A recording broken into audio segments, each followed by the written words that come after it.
Hi everyone, and welcome back to Light Shine Desserts, where you can get your daily dose of baking, the Word of God, decorating, and much more. So this week is my birthday week. Woo! Ooh. Anyways, so this week, basically my cake that I wanted to start off doing like a chocolate cake with like a jam filling, and then make it all pink on the outside. But I decided to switch it up and try to recreate the cake that I wanted to do last year. So if you've seen my banner for my YouTube channel, it has like a little picture of the cake that I had last year. It was like pink, sprinkles around it. It was strawberry cake and just like the vanilla frosting. But that's not what I actually wanted to do. So what I wanted to do was a strawberry cake, so same thing. And then have rosettes on the outside, pink rosettes, obviously. And yeah, so basically this year I want to do strawberry cake, to recreate that. Still the pink rosettes. Then I want to have a strawberry jam just to kind of match that and kind of the pink shades. And then, yeah. So last year I had an 8-inch cake, which is kind of a big cake.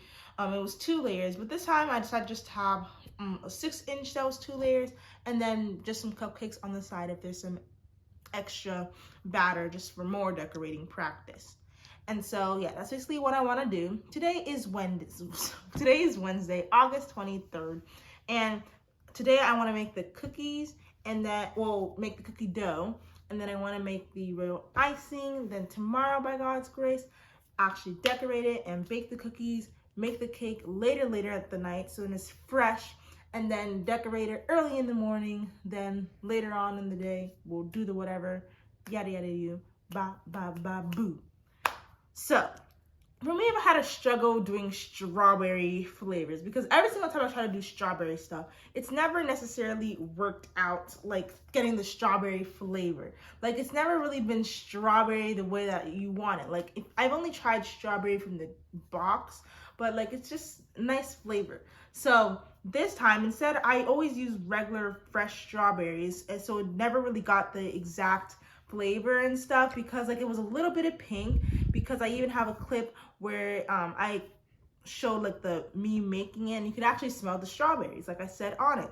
But like when it baked, it was really light pink, and you couldn't really taste the strawberries like when we were eating it. So this time, instead of just using fresh strawberries, we have freeze-dried strawberries, strawberry extract, and if that still doesn't work, we'll still have the strawberry jam with fresh strawberries. So hopefully you get at least some strawberry flavor, because I want to have this in my business and I want the strawberries to actually work. So yeah, that's what we're going to do. Hopefully the freeze-dried strawberries, it doesn't really make too much of a difference. I don't think it should. You could replace some of the flour with it. I think that should work.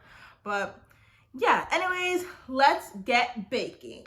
So we are currently blending up the freeze-dried strawberries. I actually did not have a whole bunch left, as I saw, since I was doubling the recipe, which I'm using basic vanilla recipe and just trying to make it strawberry type. The recipe is like a 1/4 cup that I want to replace with strawberry, and then if I doubled it, it would be a half, but I only had enough for a 1/4. So yeah. Anyways, so right now we are creaming the butter. I feel like when I was creaming the butter and the sugar, I might have done it too long.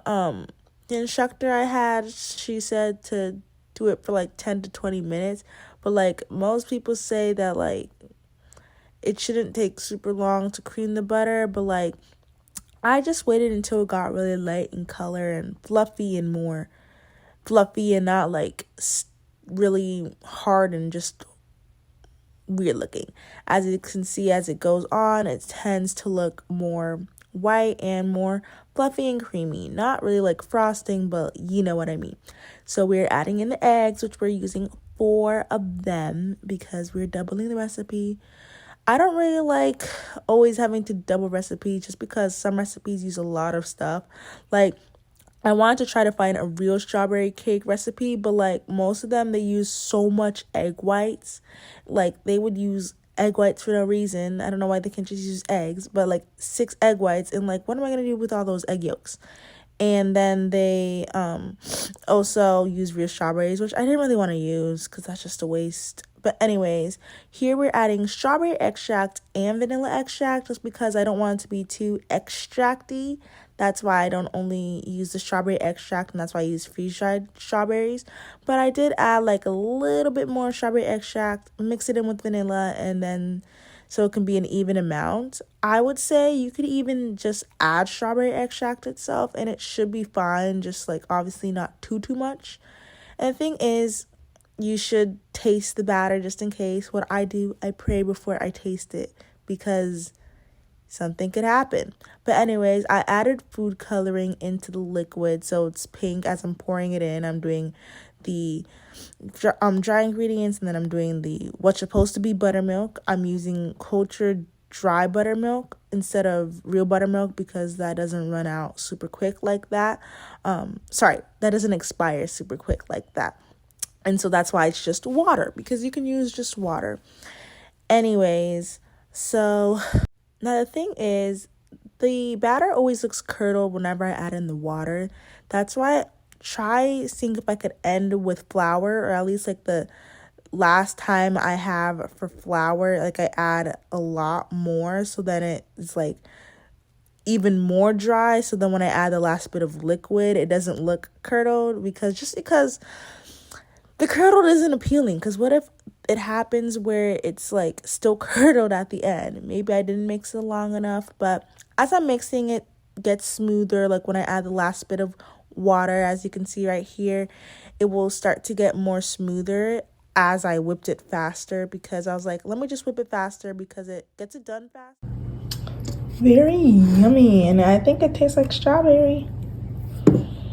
So unlike last time, I'm using 6-inch just because we've had so much cake already this summer, and even just a couple weeks, my sister's birthday is going to be happening, and then right the week after, my brother's birthday. That's why I did a 6-inch. Full they are. This one's a little bit more full, but it's okay. Yeah. So that's a lot of already cupcakes and cakes. So that's why I did a small cake, just so then there'll be less. But like, let me just tell you, a 6-inch is actually quite a lot. It made 11, and I don't know how much it made for my mom's birthday cake that I did a while ago. It was 4 layers, but it makes 11. If you cut, well, actually really depends on how you cut it, but like if you did kind of regular size ones. So we did have some leftover batter for cupcakes and mini cupcakes. I think there was like 8 of those, but yeah, that was going to be like the taste test. The cakes took an extra little bit longer to bake than the cupcakes, and I kind of overbaked the mini cupcakes, I think. But here's how it worked. It seemed okay. I could taste strawberries, I think. And yeah, I was like smelling it, I think. But like there was a bunch of crumbs on the side. I tried my best to level this off, but I don't know if it got leveled all the way. I think I don't know if it overbaked. It just was brown a lot. I don't think so. But like the edges of the cake were like kind of like that crisp edge you might get. So I tried cutting it off. I think I only did it on one of the cakes. So the other cake did have it, but you can't taste it when you eat the cake. So that's good. As you can see, I'm cutting that little edge bit off of it.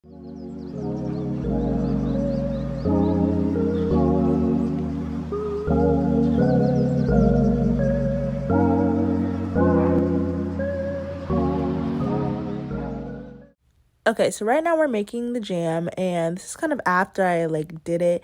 Most people, when they do jam, they kind of have little bits of the fruit in it still, like a compo, but I don't like that. I don't like eating bits of fruit in my stuff, only for blueberry muffins, but like it still has to be very critical when I'm doing that. But anyways, I added a lot because I wanted to be like where I could even pipe the jam onto the cake, and yeah, that was cornstarch that was on the ground, but thick enough, if you know what I mean. So it's the day of August 25th, woohoo, which is the day I'm recording right now. We are making the buttercream. I was thinking, should I use 3? Should I use 4? But I was like, let me just do 4 because that was enough for my mom's cake, as well as there was still a little bit left over for the extra cupcakes that I wanted to decorate. But I just decided to do the exact same amounts as how I did when I did her cake, because it was the same size cake. And so that was 4 sticks of butter, which is 2 cups, and 3 cups of sugar. I didn't taste it at 2 cups. I was thinking about it actually, but like I was like, let me just add the last cup in, which I think you're gonna see later on. But let me just add the last cup in because we already know what it's gonna taste like generally. So right now I'm adding that part in, but I think I should have, because my older sister, she did say like, oh, it tasted a little bit too sweet for her, but like obviously if you eat it by itself it's gonna taste sweet. But yeah, I added sea salt. I think, did I add sea salt or did I add regular salt? I don't know. I think I added I don't even know.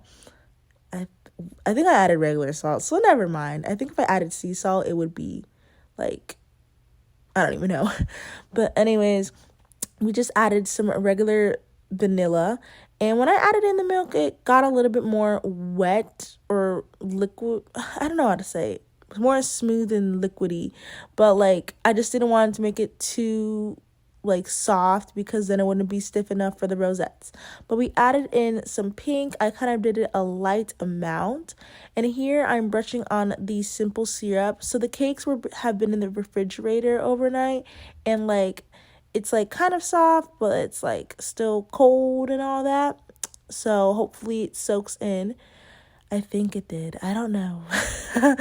But here we're just doing like the little border so we can add in the jam. So as you can see, I'm able to pipe it. Everything is generally still cold. I made sure to cover the actual icing in the container that it was in so that it wouldn't really like crust or anything, or nothing would get into it. But let me just say, this was actually really easier than before. Like I felt very relaxed when I was doing all this because it was nice. And so I forgot to add a layer of buttercream on the bottom cake, so I just decided to do it on the second cake, because usually I would do like buttercream, the border, then the jam, so then there's still some buttercream on the bottom of the cake under the jam. But you know, it's fine, we still got it right here and it got placed right. So here I am trying to like smooth any leftover buttercream from the inside, and we're right now doing the crumb coat. And this is where I said it was really easy, because like it was like so much smoother than usual, either because it wasn't a tall cake or I don't know. And I did add in some straws because it was starting to wobble a bit, and that did help. And I left them in there. I was gonna take it out, but I was like, nah, it doesn't matter. But anyways, like I was saying, it was like really easy. This is an 8-inch cake board, by the way. You always try to do a little bit bigger just so then you have some room. And then I do have a cloth underneath it so it won't keep sliding all over the place. But like when I used the scraper, which you're about to see in some seconds, again, it was so easy. I know it's just a crumb coat, but it's like, this is like when I was like, you know, I seriously want to try actually like just trying to smooth out the cake without doing any rosettes or anything, just having a smooth cake, because that's what I'm struggling on, and that's why I don't really want to do cakes yet for my business, because I still want to practice on that, because I can't get a really smooth cake just yet, but we're still practicing. Anyways, here we are starting the rosettes. So most people say to do like an E, but let me tell you, if you do like a regular E, there will be a gap in the middle, like how a lowercase e is, and like the end of the E won't get all the way around, so it won't really necessarily look like a flower, I guess. It would just kind of look like an E, or look kind of weird. It's supposed to be like a loop swirl where it like goes from the middle all the way out and kind of like molds back into the swirl, so it's not like separate. I don't know if you know what I mean. But yeah, you know, there's many different techniques you're supposed to do. I don't know if I actually like overlaid it. I think I kind of did. I tried to. I kind of forgot like that was what I was also supposed to do.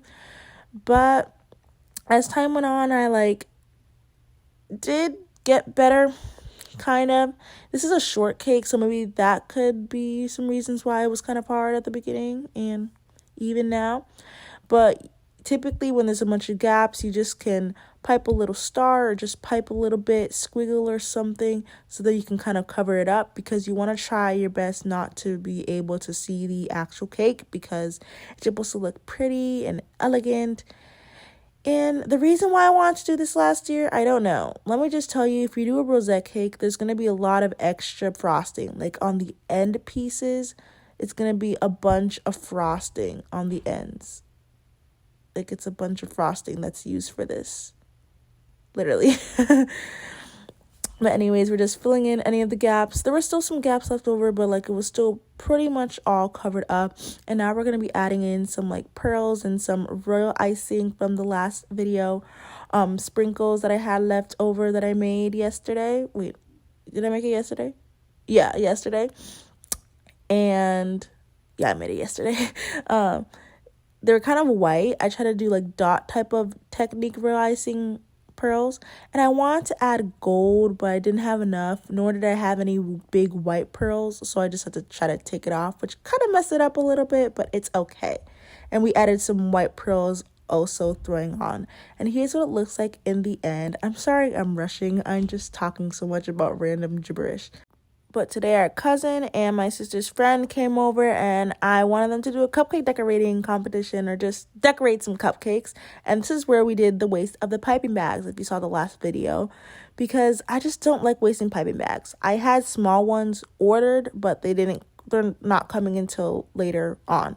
But they actually look really nice. This is my cousin's, my little sister's, and then her friend. Tell me which one you guys like. Maybe like one better, maybe don't.